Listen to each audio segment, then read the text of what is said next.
Hello hi friends, ಎಲ್ಲರಿಗೂ ನಮಸ್ಕಾರಗಳು. Actually ನಾನು ವಿಡಿಯೋ 2 ಮಂತ್ಸಿಂದ ಮಾಡಿರಲಿಲ್ಲ, ಹಾಗಾಗಿ ನನ್ನಿಂದ ಕ್ಷಮೆ ಇರಲಿ.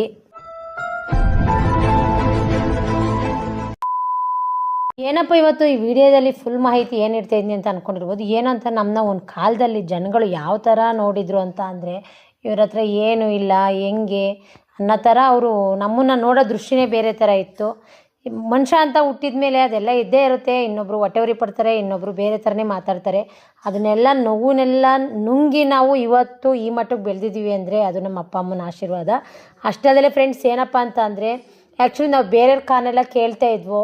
ಕಾರ್ಗಳು 1 ದಿವಸ 2 ದಿವಸ ಕೊಡ್ತಾಯಿದ್ರು, ನೆಕ್ಸ್ಟ್ ಡೇ ಅವರು ಇಲ್ಲ ಅಂತ ಇದ್ರು. ಆದ್ದರಿಂದ ನಮ್ಮಮ್ಮನ ಮನಸ್ಸಿಗೆ ತುಂಬ ಬೇಜಾರಾಗಿ ಏನು ಮಾಡಿದರು ಅಂತ ಅಂದರೆ, ನೀನೇ ಕಾರ್ ಡ್ರೈವಿಂಗ್ ಕಲಿ, ನಾನೊಂದು ಕಾರ್ ತೊಗೊಡ್ತೀನಿ ಅಂತ ಅಂದರು. ಅವ್ರು ಸಪೋರ್ಟ್ ಮಾಡೋ ಹೊತ್ತಿಗೆ ಇವತ್ತು ನಾನು ಡ್ರೈವಿಂಗ್ ಕ್ಲಾಸಿಗೆ ಬಂದಿದ್ದೀನಿ, ಡ್ರೈವಿಂಗ್ ಕಲಿತಾ ಇದ್ದೀನಿ. ಮನುಷ್ಯ ಆದಮೇಲೆ ಎಷ್ಟು ಕಲಿತ್ರೂ ಸಾಲದು, ಆದರೂ ನಾನು ಕಲಿತಾ ಇದ್ದೀನಿ. ಈ ಸಪೋರ್ಟು ನನಗೆ ನಿಮ್ಮಿಂದ ಸಪೋರ್ಟ್ ನನಗಿರಲಿ. ಅಷ್ಟಲ್ದೇ ನಮ್ಮ ತಾಯಿ ನನಗೋಸ್ಕರ ಒಂದು ಕಾರ್ನ ಗಿಫ್ಟ್ ಮಾಡ್ತಾಯಿದ್ದಾರೆ. ಆ್ಯಕ್ಚುಲಿ ಅವ್ರನ್ನ ನಂಬಿಕೆನ ನಾನು ಉಳಿಸ್ಬೇಕು ಅನ್ನೋದಕ್ಕೋಸ್ಕರ ನಾನು ಇವತ್ತು ಡ್ರೈವಿಂಗ್ ಕ್ಲಾಸಿಗೆ ಬಂದು ಡ್ರೈವಿಂಗ್ ಕಲಿತಾ ಇದ್ದೀನಿ. ಯಾವ ಥರ ಡ್ರೈವಿಂಗ್ ಮಾಡ್ತೀನಿ ಅನ್ನೋದನ್ನು ನೀವು ನೋಡ್ಬಿಟ್ಟು ನನಗೆ ಕಮೆಂಟ್ ಮಾಡಿ, ಶೇರ್ ಮಾಡಿ, ಲೈಕ್ ಮಾಡಿ. ಡ್ರೈವಿಂಗ್ ಮಾಡುವಾಗ ಏನಾದ್ರು ತಪ್ಪಿತ್ತು ಅಂತ ಅನಿಸಿದರೆ, ಯಾರೇ ಡ್ರೈವಿಂಗಲ್ಲಿ ಎಕ್ಸ್ಪೀರಿಯೆನ್ಸ್ ಇದ್ದೀರಾ ಅವರೆಲ್ಲ ನನಗೆ ಕಮೆಂಟ್ ಮುಖಾಂತರ ಯಾವ ಥರ ಕಲಿಬೇಕು ಅನ್ನೋದನ್ನು ಹೇಳ್ಕೊಡಿ. Thank you.